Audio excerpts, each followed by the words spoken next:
I do not understand, miss. Why'd you say miss? Do I look single? Back to the point. Welcome to About Time, a Doctor Who podcast. I'm Stephen, and I've been a Doctor Who fan since 2005. And I'm Ben, and I've never seen the show before. Now we're watching and discussing every episode of the revived series, and quite frankly, it's about time.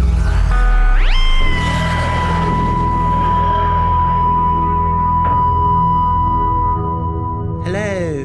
Hello. How are you? Yeah, I'm okay. Yeah? Yeah, I'm plodding on. Ben's got a very busy time coming up, haven't you? Yes. How are you? I'm okay. Same as ever, really. Ticking along. Hate work. But since I refuse to do anything about it, I can't really complain. No, I've told you, I've sent you many job things and you've ignored them all. The thing is, I don't want to move unless it's going to be for more money. So, anyway. I should have mentioned this a couple of episodes ago, but yeah, I've got the new Tomb Raider remastered original trilogy and been playing that. And that's a really good stress relief, actually. Well, I say stress relief. It actually causes me quite a lot of stress as well. Literally, I was cooking, Steve was playing the game, and all I heard was this, ah! And I was like, fucking made me jump out of my fucking skin with a knife in my hand. Sorry, but it's a scary game. I mean, it's not really for most people. Yeah, remember the first time he saw a T-Rex and he fucking jumped out of his skin. Yeah, but it's not very realistic T-Rex, is it? No, like... and the monkeys are not realistic, and the panthers are not realistic, and the humans are not realistic. No, but it takes me back to my childhood because I used to play these games with my mum, and we both used to scream when the things appeared. So it's just taking me back to that. It's a fun game, and I'm managing to do it mostly without walkthroughs until the last couple of levels because I'm getting to a hard bit now. And Ben has to go on his laptop and read out the walkthrough to me. So I'm literally like, jump across, transverse to the right. No, see, I don't need that level of detail, but if you could just tell me... But you asked me to read it. Yeah, sometimes when I'm tired, it provides reassurance, so I don't have to use my brain too much. But yeah, anyway, this is not a gaming podcast. Touch wood, but we thought we might have a bit of a problem with this recording because the house next door has been empty for a while, and the landlord who owns it... a long while. Yeah, since before Christmas. Yeah. But the landlord's doing some work on it, and we were just about to start watching the episode, and a power tool of some sort started up. Seems to have subsided now. Yeah, but if it suddenly starts again, hopefully it won't disrupt too much. Yeah. So, we're here because we've watched Planet of the Ood. Planet of the Ood. You like the Ood, don't you? I do like the Ood. They're my favourite alien. Yeah. They've overtaken the cat nuns. Yeah, I love the Ood. The design is so good. And they're like facial animatronics or whatever. They're so expressive. Yeah. We learnt some big things about the Ood. Yeah. We learnt a lot. That their brains were chopped off. Yeah, well, one of their secondary brain was chopped off, yeah. And then they have 3 brains? Well, each Ood has 2, and then there's a third, like, giant one that's the hive mind of all the Ood that connects them all. The thing is, they wouldn't... Like a Wi-Fi router. Yeah, the thing is, though, the man said that we will come on to that ending. Oh, yeah. The man said that if he kills the brain, that all the Ood will die. No, I don't think that disconnect them from each other.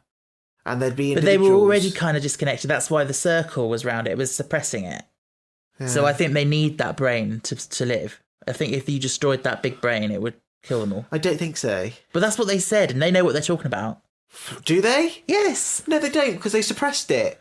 So they didn't research it. Oh my God. Okay, we've gone straight to the end. Okay, Stephen, start your notes up from the beginning. Okay, do you want to talk about the end, or shall we save that? God, we'll save it. Okay. But how? Let's save it. So, I like how it starts, actually, with, like, the Ood advert. Yeah, it reminds me of, like... Not that I've watched an episode... Well, I've watched that video that you made me watch. K9! Ding, ding, ding, ding. K9! Ding, ding, ding, ding. K9! Ding, so what did it remind you of? Like, just old Doctor Who. Oh. Okay. Reminded me... It didn't look... Whoever thought that was futuristic advertisement, I'm sorry... You're sorely mistaken. Yeah, I was going to say that. You know, they make a big point of the fact that it's 4126, and Donna's like, oh my God, like that's so far in the future. But I mean, it's the thing that you always get with Doctor Who and a lot of science fiction, that it's the far, far future, but they all kind of dress like 21st century people. They're all trying to dress like 21st century people. Their advertisement is like stuck in the 80s. But with the like the dress and stuff, like I can understand that because if you go the other way and think, okay, let's try and imagine what people might be wearing in the far future, it's going to look really crap and like sort of detract from the story. I don't think so. I think they just think let's hire a fashion designer. I think they just put people in standard clothing to like focus on the story of what's going on. No, it's this. They can't see what this is. It's money. Bem's doing the money. Don't get me started on the graphics of this fucking episode. What? What a fucking letdown. What? The Ood sphere? The Ood, the rocket, the brain. Oh, the brain. When that man falls into it, it's like... a brain does not have a mouth. No. For me, that annoys me because, like, he's just said, I'm friend of the Ood, I lower the barrier and all this, and yet the Ood eat him. The brain... But the brain is not alive. The brain itself is... Yes, but it's a sentient mind. No, it's the mind of all the Ood. Yeah, so it shouldn't... they should be able to control it. All right, I don't know. I don't think it actively ate him. I think he just fell into its folds. I'm sorry. If a human fell into my brain, I'd die. Okay. Brains can't absorb things, I don't think. Well, you don't know. This is a giant Ood brain. Have you ever seen one? And brains can't feel pain. Oh, yeah. So when he poured the drink on them, why did it squeal? Oh my God. Go carry on. I like the fact that, did you hear the doctor said he set the controls to random? So he didn't know where they were going to end up. Yeah, but we have this ongoing theory on this podcast that the TARDIS is always on random. Like, the Doctor feels like he's controlling it, but the TARDIS actually is more in control than you think it is, and it's more sentient than you think it is, and it's actually saying, okay, no, you need to go here because they need your help. Oh my God. Listeners, there's things I really want to say, but I can't right now. But that's my personal opinion. Well, your personal opinion is very good. I think this might be the first proper, like, it's not the first alien planet, because we had the one in Utopia and like stuff like that. But this is kind of the biggest like alien planet thing they've done so far. And it's a snowy world, which is quite cool. Cool, loose. Oh, no pun intended. Yeah. Let's talk about Solana. She was a bitch. She was a bitch, but I love the actress. What a pretty woman. Oh, yeah. Like, she could have easily... Been a companion? Yeah. No, okay, that sounds bad. You do not have to be pretty or handsome or in shape to be the companion. No, you don't. Though the Doctor likes wide mouths, blonde hairs, big boobs. It's funny because you said this to me before we watched the episode, and you said about the Doctor likes big-mouthed women with a blonde bob, and you were thinking of Rose. Yeah. I immediately thought of Joe Grant from the 70s, and I googled and showed you a picture. Yeah. You were like, yeah, he has a type. He does have a type. He does have a type. Yes. Anyway, Solana. I liked her. Yes. I liked her. Okay, when I say I liked her as a villain. Yeah. Like, the Doctor asked her questions a bit, was very much like pinpointing her and basically saying, you didn't bother to ask. Yeah. I like the fact that she was quite a grey character, actually, because she almost was tempted to join them. And then I like the fact that actually she doesn't, and then she gets what she deserves because she gets blasted. Because she says shoot to kill. Yeah. Ood. Did she have the authority to say that? She's head of marketing. What, did she have the authority to command the soldiers? Yeah, because it makes it she's a high up executive. Okay. If she's on the board of executives, then she has some control over them. But yeah, I really love that bit when he starts asking her, like, where's Dr. Ryder? And she shows them on the map. Like, you think she's coming round to their side, and then she thinks better of it and decides to stick with the corporate. Yeah, but I think I didn't think they put them in the right place. I thought she was like sending them off the scent. Because when she came round, I was like, she's been playing the field. Oh. No, I thought the way I see it is she was telling them the truth, but then she chickened out. Oh. Well, she'd still be alive if she didn't chicken out. Well, yeah. The Doctor and Donna introduced themselves, and then she assumed they were married, which happened in the last episode as well. Running gag. Running gag. Oh, no, we're not married. Never, ever. Maybe Donna's a lesbian. No, she's not. Oh, I'd love it if she fell in love with an alien. Yeah. Oh, I'd love that storyline. Yeah. That storyline needs to be used, like where, Yes. like, I know he's an alien and people do fall in love with him, but I mean, Yeah, like, I know what you mean. Like someone who's non-humanoid or humanoid, but like the Ood. Yeah, not human passing like the Doctor. But yeah, okay. Yeah, that would be good. I love that. I loved the humanity that this shows. I think because Donna's older, yeah, she is maturer than the other two. Yeah. Has more humanity yes. than both of them put together. She may not be able to save them. She may not be a doctor, but she's compassionate. She's her humanity and her she is by far the best companion. This is why people love Donna as a companion. Like she is top of so many people's lists. Yeah, including mine. Catherine Tate is a a phenomenal actress. Yeah, and slept on quite a lot. So we've talked about this many times before on the podcast, but the fact that she is so known as a comedian, she's so known for her comedy. Yeah. And people don't realise that she can do such dramatic acting. Yeah. Like, seriously. I feel like this is quite a mature episode for Doctor Who.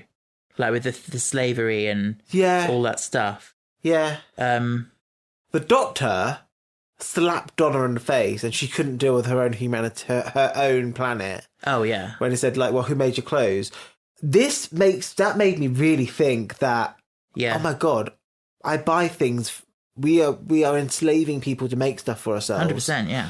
And like, if it was like, if you buy from a small business, it's not so bad because, but if you buy from somewhere like Primark, that is paying 100%. Do you remember? It was a long time ago now. We watched Years and Years. Yeah. There's an amazing speech in that Anne Reid, the grandmother, gives, and she's basically saying that it's all of our fault that the world has gone the way it is because we just go with things because it's easy. And she mentioned, as an example, she mentions a £1 t-shirt. She's like, oh, you see that in a shop and you think, oh, nice t-shirt, £1, I'll buy that.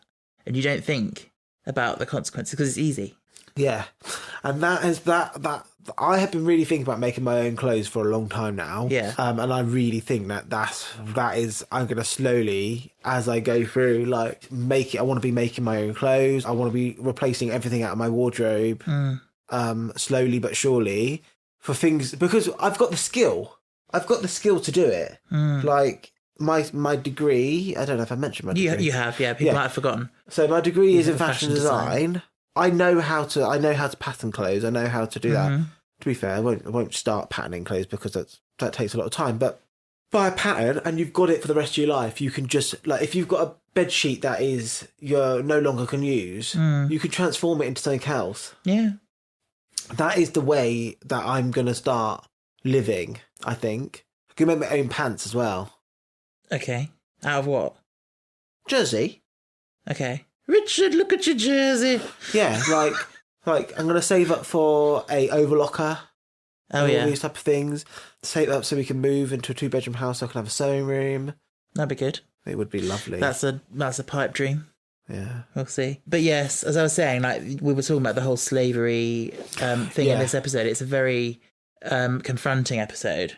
And also, like, I don't want to dwell too much on this because it's quite a difficult topic, but I feel like this episode has a lot of Holocaust imagery with the fences, the marching in line, the gassing, the way they're like rammed in and whipped and it's awful. But what really irritated, what made me feel really uncomfortable is that man. Mr. Kess. Yeah, he was taking pleasure in it all. Yeah, he was. And exactly, that's another Holocaust thing, because I'm sure the people who worked at the concentration camps were like that. It allows, these people who work in these places they hire sadistic people, yeah, I was going to say who can get away with their sadistic tendencies. Yeah, it's disgusting. It is, and it was made me really feel a bit uncomfortable when he was chasing the Doctor. But the good thing about this episode is that people like that get their comeuppance. I think they all the people who deserve to get their comeuppance get their comeuppance.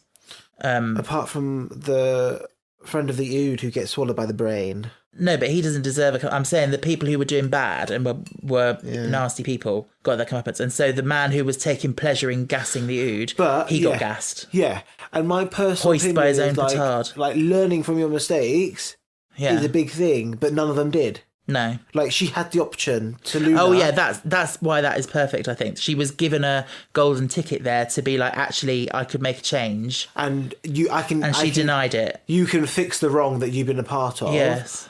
And she said, no, I want the money. Yes. By the way, you know that man... Oh, he was very misogynistic. He said, woman. Who said that? Let's keep that down the down low. Who said that? Oh, my God, you're not very good at listening. I forgot who it was. The man, the man, leader man. Mr. Halpin. Yeah. And he was like, he came onto the planet and he said, oh, just what I need, a woman running my marketing department. Oh, no, I don't think he meant it like that. Oh, I did. No, he said, oh, that's what I need, a PR woman, because he wants things tidied up and like... Well, say that to us to how he performed that then. I've never interpreted it that way, but maybe you're right. Yeah, by the way, you know that Mr. Kess? Yeah. He has a really weird moment where, which I always think is hilarious. You know, when he sits in the claw machine. Yeah. And he goes, I've always wanted to do this. And like leans forward. Yeah. And it always looks to me like he means he's always wanted to go and lean forward. Yeah. Oh, he was creepy. Yeah. It's so weird. We are the Ood.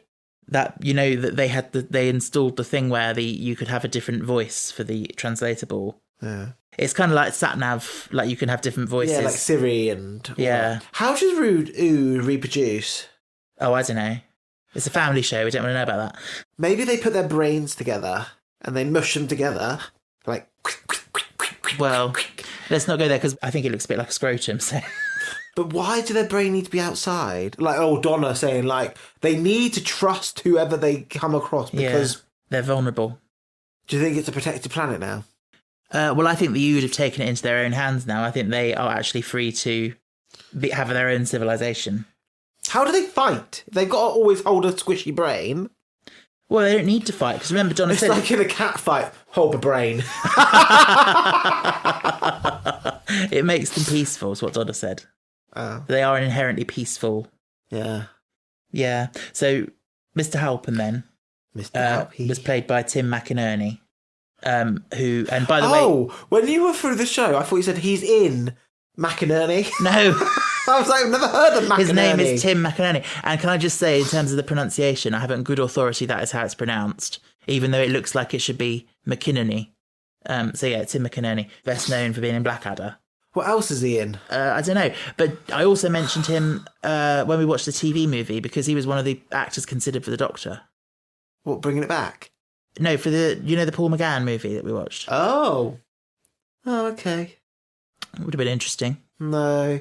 See, I think that TV movie is a waste of fucking space, really. It's just like, why do a movie and have him as the canon Doctor and yet you've only got one adventure with him? Well, it wasn't intended to be that way. It was intended as a springboard for a new series, but then they never made the series. Mm. Do you remember it was mentioned in this episode and it was mentioned in Partners in Crime, something about the bees? The bees vanishing. Yeah. Did you know that's an actual thing in life? Like bee populations have been declining for a long time. Yeah. And that Einstein, I think it was, someone said... Okay, the thing is though, we were told by a scientist... I can't remember where it was, must have been at school or something like that with Einstein's quotes, you need to actually find the context they're in. Oh, yes. Because too many of his things are pulled out of context. Yeah. No, I'm sure they are. But the thing is, though, yes, bees are declining, and it is the introduction of predator insects, like you've got the Asian hornet that should not be in... Western Europe, but it is because someone brought it over from another country. I hate hornets. Then you've got some other types of hornets that are, and some really bad, mean wasps. Anywho, but yeah, so they kill the honeybees, the bumblebees, and all this. Yeah. I saved a bee. Did you? Yeah, from a spider's web. When was that? Mum's double doors in her living room, had a cobweb, a spider's web. Yes. And I was looking out there, as I do, when I lived there, and I saw a bee in this web, and this massive fucking spider on the same web. Ugh. And the bee was trying to get out, so I scooped it up, I put it on a bit of tissue, and then I slowly, with a tiny little stick, was like pulling the cobweb off it. Right. And then I gave it a bit of water and honey. Did this work? Yeah. Was it all right and it flew off? Mum was there. We gave it a bit of food. Did it fly off? Yeah, once it was ready, it flew off. Oh, wow. Mum was there. Okay, cool. What else do you want to talk about?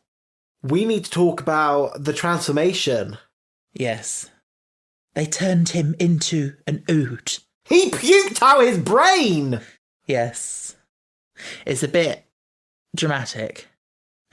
It's a bit... You're telling me. A bit questionable. It's been like... bleh, bleh, tentacles coming out of your mouth. Yeah. And then it's like... bleh, hello, brain. Yeah, so what he thought was hair tonic, the ood was actually feeding him some sort of DNA biological thing that was changing his DNA. And then he peeled off the skin. That bit is disgusting. Peeled off his skin. Do you know why it's particularly disgusting? Why? It's because when he starts peeling it off and you can see the ood head underneath, Yeah. it looks like a skull. Yeah. It looks like he's ripping his skin and flesh off. Yeah. And there's a skull under there. And that is quite disturbing, I think, for children. It is weird. And then she's like, baby, you, I don't know what's right and what's wrong anymore. Best you keep it that way, mate. Yeah. So the songs, you said you found even the end one sad. Yeah. Yeah, it's a happy song, but it's peaceful, I think. It was boo-hooey. So the words are actually in Latin. Oh, here we go. Yeah. From the man who did Latin for a year. Well, no, I couldn't have translated this, but this is what I found online. The sad song of captivity. The main words are cum tacent clement, which means when they are silent, they are screaming. When they are silent, they are screaming. Which is quite powerful, because remember, Donna couldn't hear it. It was like, they were just, being themselves, but actually in their heads, they were singing this painful song. And then the one of freedom, it's actually a quote from Seneca, the Roman philosopher, and it's basically translates to, when we are among humans, we should be humane. Oh. Because they were not being treated humanely. No. On a side note, Yes. I think deep down in the brain is actually an ood. What, in the big brain? Yeah. Okay. Because, I'm sorry, but a brain just can't be a brain. Well, who knows? This is an alien planet. Like, the universe is massive. And then the ood said to the doctor at the end, I think your song must end soon. You must regenerate into a new doctor. Do you think that's what they're talking about? Yeah. So I think it's something different, because when they say that, the background goes the Doomsday theme from when Rose was lost. Oh, he must get over her. Yeah, or... Connect with her. Maybe. Do you remember that she appeared in Partners in Crime? Yeah. Don't get me started. Then she faded away. You said that she can't break through, yet she's breaking through. Well, she faded away, so maybe she's not really there. Maybe it's like a projection. You know, like how the doctor projected himself to the beach to say goodbye to her. Yeah. Yeah. Anything else about this episode? Did you think you liked it? I liked it a lot. You complained about it a lot in the podcast, but I think you liked it a lot. I liked the story. I liked the acting. I just didn't like the low graphics and the thing is though, there was one scene where they used a real building and then they added to it with CGI. Oh, and I it see. just like it Didn't match. blend. Yeah. Yeah. Shall we put it on our list? Why don't we start by just comparing it to the other Series 4 episodes so far? So do you like it more than Partners in Crime, which was the first one? Yeah, I think so. Okay, so I'm not sure. Is this your favourite Series 4 episode so far? You liked it more than the Adipose and Donna and Doctor? I like those quite similarly. Okay, so it's somewhere around there then. Yeah. What's Doomsday? That was Rose's exit when she fell through the thing. And the Daleks and Cybermen were fighting. That's a good episode. Yeah. What's the green one underneath it? Smith and Jones. That was Martha's first episode. I think this is going to go in 9th. What, you liked it more than Smith and Jones? Yeah. Okay, that's pretty good. For me, I do like it quite a lot. But I think I prefer Partners in Crime, so it's going to go definitely under that. Oh God, Partners in Crime is so low. Well, it's not low. I've just got loads of like amazing standout ones that go above it. Father's Day. Yeah, I love Father's Day. It makes me cry. Voyage of the Damned. Yeah, Kylie. Anyway, let me look. Where's it going to go? Planet of the Ood. I think actually I'm going to put it just above last week's The Fires of Pompeii. Oh. Which puts it at number 20. 20. Yeah, it's actually, I say this every week, but I find it so hard ranking things. But I want to do this because I like the idea of having a big list. So that is pretty much that for this episode. Would you like to see the Ood again? Yes. Do you think we will? Yes. They're too good to leave in history. Yeah. Let's bring them back for one season at a time. Okay. I don't think we really get an episode focused on them again, but they do sort of crop up now and again. Yeah. My thing is that I think we're due a Dalek episode now. It's been too long without a Dalek coming Oh, really? up. Yeah. It's been about a season, because it was episode 4 and 5 was the lot of the last season was when the Daleks were last in it. So it must mean 4 and 5 of this series is going to get a Dalek episode. Is that what you think? Dalek or Cyborg. So the next one is a two-parter. It's not Daleks, but it is a classic monster that has yet to be brought back. Is it that robot that is super fast? That was in the... No. Well, the Rasta Moria robot, no. That was in the... No. The thing I watched. So do you remember when we watched Sarah Jane? Yeah. And there was that lady in the old people's home, and her husband fought creatures in Egypt and all sorts of things. Oh, it begins with S. Yes. It was on that vial when we went to the thingamajiggy. Yes. Cinerax? Nope. That you're thinking of the Sycorax, which was from the Christmas Invasion. This is something else. Oh my God! In Tempest, Sycorax is a word. Yes, I know. That's where you got it from. Oh. They're called Sontarans. Sontarans. Sontarans. And what do they look like? They look like baked potatoes.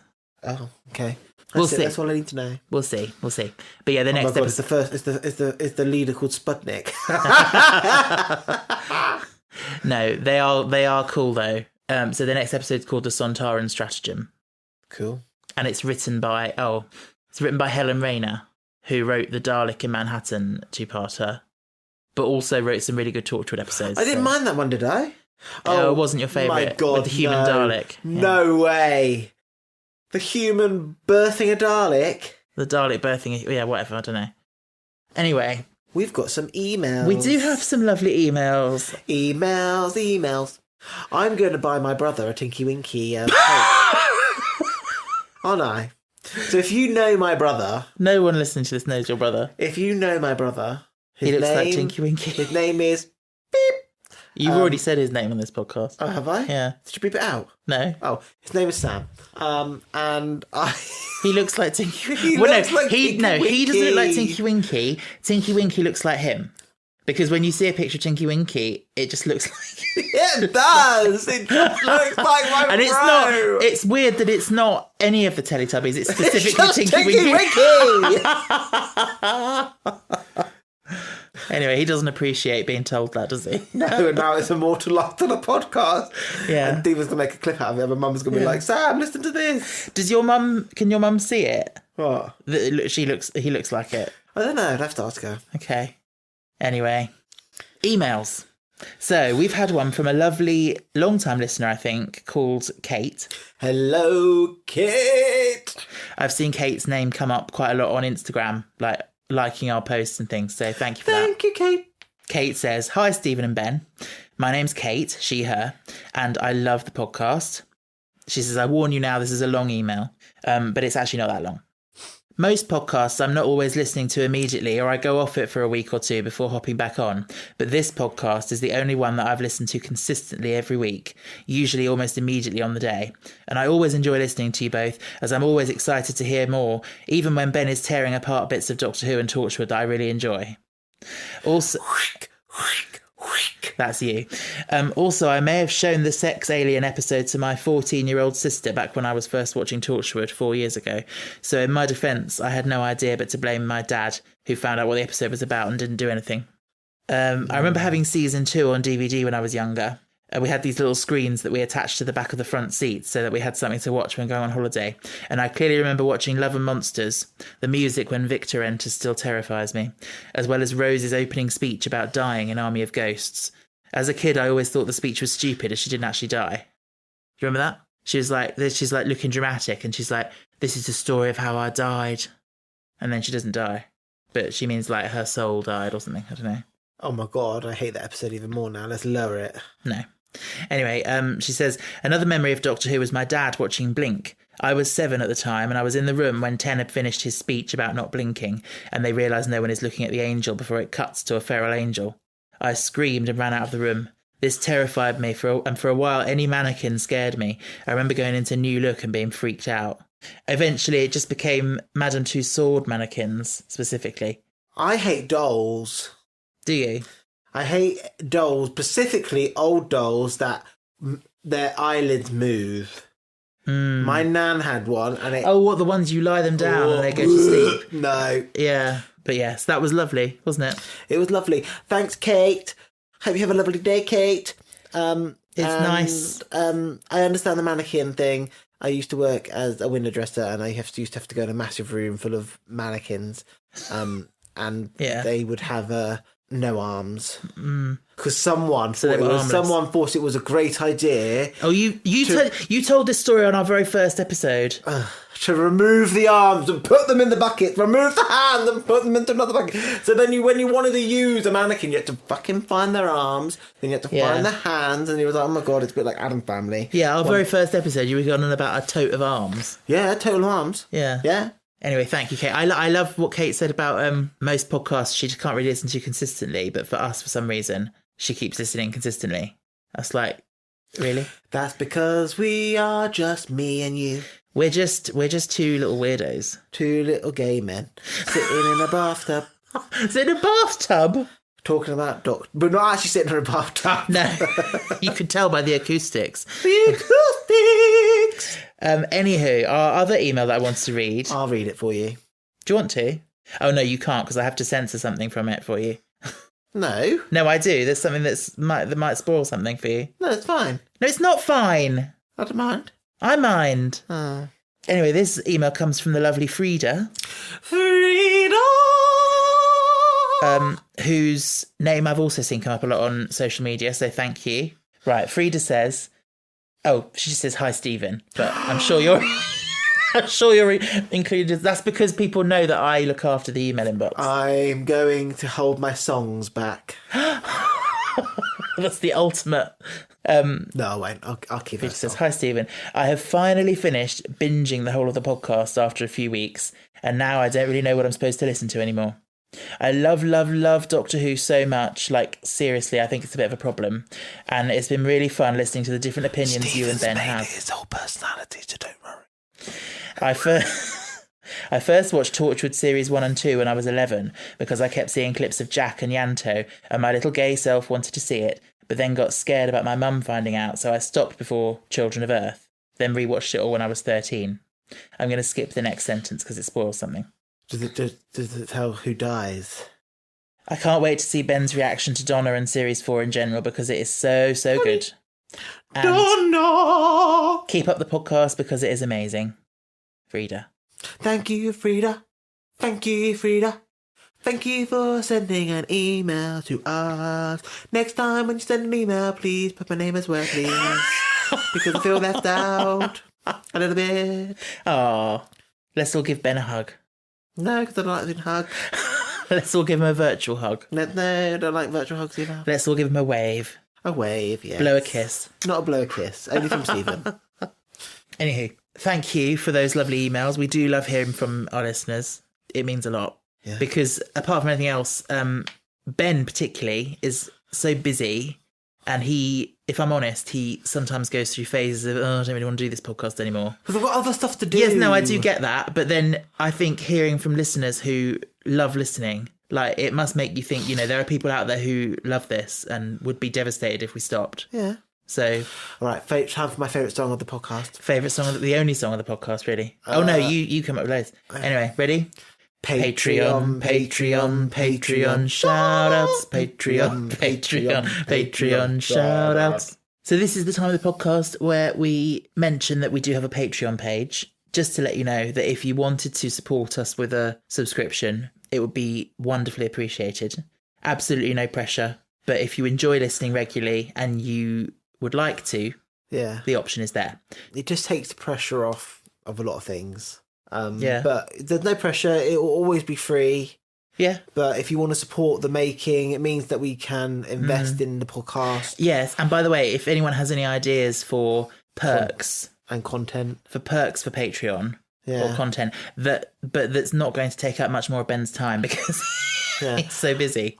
But yes, if you would like to join the Patreon, you would be joining the wonderful ranks of Louisa, Philip, Jason, Joe, Tom, Louis, Michael, Ferna, Heather, Benny, Caleb, Monica, Amber, Jay, Kaylee, and Kieran.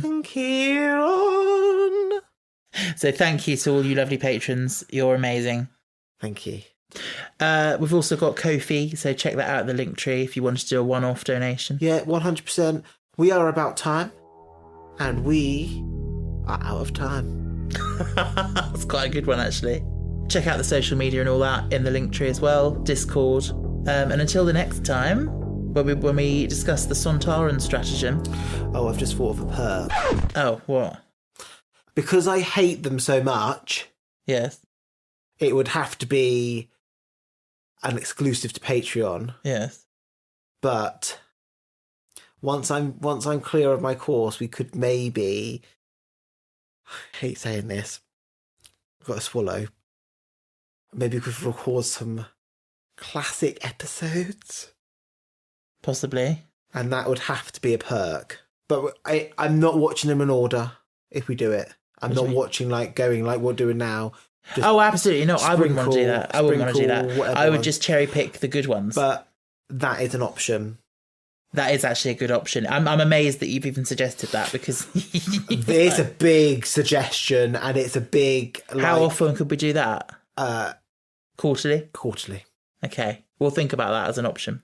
Anywho, until the next time when we discuss the Sontaran stratagem...